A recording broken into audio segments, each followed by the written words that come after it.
Okay, so we are so fucked up. I'm in the trunk of my S13 right now, and the trunk was not latching, the trunk was not opening, so we're making it latch and we're making it open. So we did a little adjusting here, a little adjusting here. Go ahead and close me in. So if you're ever stuck in the back of an S13 and you're a prisoner, closed? Yeah, give her the old one too. So she's definitely closed. I'm stuck in here as a prisoner. And then we adjusted a latch here. Go ahead and give her a pull. And then we can get out now. Pretty cool stuff. So what we're gonna do now is we're gonna adjust this latch up just like a hair, just so maybe it will latch a little easier, and then maybe it will close and open with ease. Because right now it still needs to like be slammed to be latched, so I think that mechanism can go up some. Give this a little. So what I like to do is I like to loosen these up just a little bit, keep them still slightly snug, give them a tap so you can get like a micro adjustment rather than trying to like fight it in place. Love a nice micro adjustment. Micro. I'm pretty familiar with that. And then we'll give her a snug down. And now he's gonna make me a prisoner again. Oh shoot. Oh yeah, dude. Wow. Go ahead and pull her open again. Oh yeah. Now give her a nice, gentle, like slowly set her down. Yeah, dude. Nice. Good slug work. Sweet. You thought you were gonna have to order a new cable and all Well, that. the fuel door doesn't open, so I don't know what's up with that. But this is one door. Sweet. All right, now let me. I'm getting claustrophobic. So now latches, unlatches. Woohoo! That's one more thing down that I did not think I was going to do today, which is fun stuff. Also, side note, I'm going to do a little soldering on this wire harness because I heard this thing rubbing, and I have no radio power, so I take it it's that shit. This car is a bucket of joy. Buddy, so we're back again with the 240, and as you know, this is a common 240 thing. What happens is they like to rub through the harnesses because they are so low in the wheel well, and this one hasn't been tucked. And it wasn't rubbing too bad, but there's some wires that are tore up a little bit, and the radio stopped working at some point, and so I assume it's probably this stuff. So I'm gonna get in here and tidy this up. So all these are soldered together, or the ones that were slightly torn, I electrical taped them so they weren't grounding or getting weird and shorting.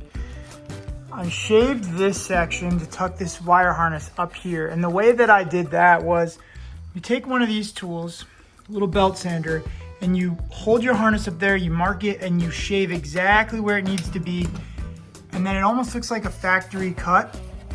And then you take some sandpaper, knock down your edges, file this so it's not chafing the hell out of the wires. And then what you can do is you can get it up there, which once I get that sorted and wrap it back up, it'll be fine. But you put it up there, and then I'm gonna drill my holes to where I can like zip tie it up there. And before you do that, I always get rubberized undercoating, and I just tape off these edges and just spray the hell out of this area so it's a rubber coating on this metal, and then have this like hard plastic wire coating stuff, so that way the plastic and the rubber are rubbing so it's not chafing the wires. And then if you ever have any problems, you can check this and you'll know that is not going to be an issue. What we have here is 320, and we're going to take this now and we're going to try to get these edges knocked down, smooth everything out. We really want to scuff this up because we want the undercoat, and we want the etch primer to really stick and keep rust back. So, I mean, there's no rust on it, but we just want to knock it back so that way it doesn't form.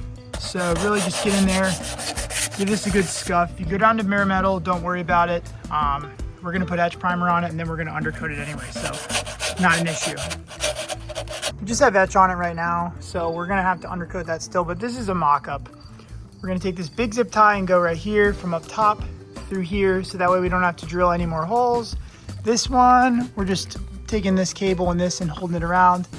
And then we go here with the small zip tie, same thing, holding it around. And then this, we're gonna go over here to here. So that way, A, this gets this up out of the way. B, we don't have to drill any more holes and use any more excess undercoating. I mean, we're gonna undercoat this whole thing when I paint it, but for now, this will just get me by, and I don't have to drill any excess holes and like have exposed metal and deal with all that shit. So this is a good way to do it, is just shave this down. We'll undercoat all this, and that way you can go with big zip ties here, keep it up out of the way, so that way if you're getting sideways, you're not hitting it like I was. And yeah, that's another little tip here. It's the same thing on the LS400s. You can do this on any car that the harness goes in. Just belt sander this down and undercoat, clean it up with a hand, makes it super nice. All right, so the harness is fully tucked, the fender's kind of back on.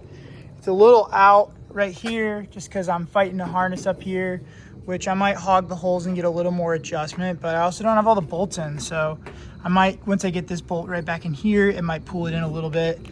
Might be able to make some minor adjustments, but it's a little larger gap over on this side than the other side, so I really want it to go back that way.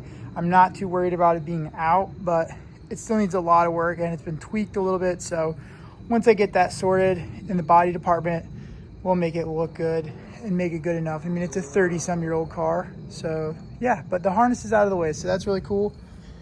Main concern, and I don't know if you can see it, but there's no chance in hitting that thing like at all.